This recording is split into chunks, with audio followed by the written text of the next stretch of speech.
Ihr habt Gelände aus einem 3D-Drucker und möchtet die sichtbaren Linien vom FDM-Druckverfahren loswerden? Und zwar ohne mühsames Spachteln oder den Einsatz ätzender Chemikalien? Kein Problem. Und damit moin moin und herzlich willkommen zum TWS. Ich hatte beim letzten Black Friday Deal von Urban Artworks einiges an 3D gedrucktem Gelände bestellt. Unter anderem diese Felsen, da mir das geschwungene Design richtig gut gefiel und ich ohnehin schon lange eine Sache testen wollte. Und zwar Filler Spray. Denn mit solchen Sprays, die man üblicherweise im Möbel- und Karosseriebau für Ausbesserungsarbeiten einsetzt, lassen sich minimale Unebenheiten ohne aufwendiges Spachteln gleichmäßig auffüllen. Ich verwende in diesem Video das graue Spray Auprofil Multi von der deutschen Firma Auprotec, das man übrigens bei Urban Artworks ab einer Bestellung von 200 € gratis mit dazu bekommt. Ansonsten findet ihr es auch günstig und in Bundles auf zum Beispiel Amazon. Vor dem Sprühen sollte der Untergrund natürlich sauber und fettfrei sein, was bei FDM gedrucktem Gelände ja bereits der Fall ist. Entsprechend müssen nur noch eventuelle Druckreste in Form feiner Härchen entfernt werden. Das geht am einfachsten mit einem Feuerzeug und kurzem Wegschmelzen. Wobei ihr dabei natürlich gut lüften solltet, schließlich wird hier Plastik geschmolzen. Zum Besprühen befestige ich die Geländeteile auf einer Holzleiste, damit die Ränder frei in der Luft hängen. Natürlich kann man die Sachen aber auch zum Beispiel auf ein großes Stück Pappe stellen, während man sie draußen besprüht. Der Hersteller gibt als Sprühabstand 25 cm an. Ich habe allerdings aus etwa 35 bis 40 cm gesprüht, um mehr Kontrolle zu haben. Denn verglichen mit den üblichen Sprühgrundierungen von Games Workshop, Vallejo und Co. ist so ein Filler Spray deutlich dickflüssiger. Sprich, die Tröpfchen beim Sprühen sind größer und bilden nach dem Auftreffen direkt eine dickere Schicht, als man es von den meisten Sprühgrundierungen gewohnt ist. Entsprechend wichtig ist es, die Fillerdose vor Gebrauch gemäß den Herstellerangaben ausgiebig zu schütteln und dann so vorsichtig bzw. so dünn wie möglich zu sprühen. Dennoch wird auch eine dünn aufgesprühte Fillerschicht zunächst erschreckend dickflüssig und zäh wirken, bevor sie sich dann aber zum Trocknen verteilt und etwas an Volumen verliert.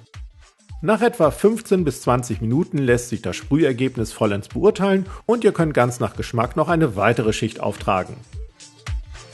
Hierzu einige grundsätzliche Hinweise. Auf senkrechten Flächen genügen meiner Erfahrung nach 1 bis 3 dünne Sprühschichten, um die eng beieinander liegenden Drucklinien zu verdecken. Auf Flächen mit hingegen nur leichter Schräge sind jedoch die Drucklinien weiter voneinander entfernt. Bei dieser Art Treppchen tut sich Filler Spray deutlich schwerer und man muss schon 3 bis 5 Schichten aufsprühen. Hier sollte man sich vielleicht überlegen, ob man nicht doch mit den Linien leben oder sie später durch zum Beispiel Sand oder Grasstreu verdecken kann. Denn je mehr Fillerschichten man aufsprüht, desto mehr gehen auf dem Modell natürlich auch scharfe Kanten und ultrafeine Details verloren. Meine persönliche Faustregel sind daher 1 bis maximal 3 dünne Schichten mit entsprechenden Trocknungszeiten dazwischen. Nur ausgewählte Stellen sollten noch eine 4. oder gar 5. Schicht erhalten. Dennoch werden am Ende letztlich etwa 5 bis 10% der Linien sichtbar bleiben, was aber aus meiner Sicht immer noch eine klare Verbesserung gegenüber 100% Linienoptik ist. Ganz perfekt sind Filler Sprays für 3D gedrucktes also auch nicht. Dennoch sorgen sie in wenigen Minuten für einen deutlich glatteren Untergrund und damit für ein effektives Kaschieren von 3D-Drucklinien.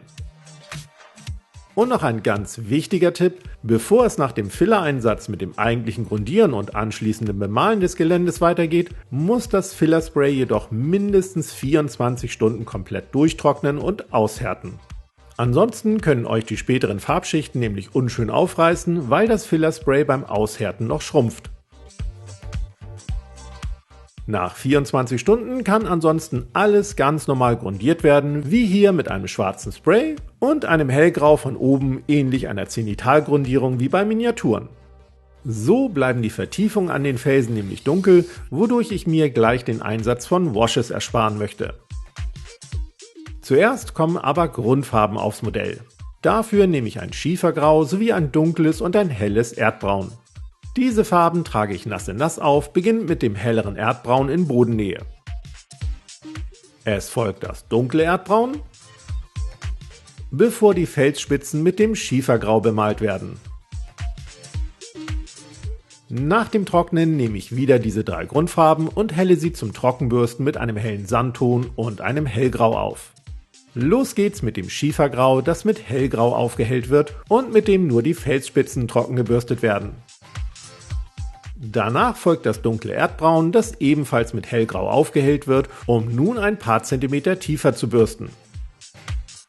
Ich bleibe dann beim dunklen Erdbraun, helle es jedoch mit dem Sandton auf, um wieder etwas tiefer zu bürsten.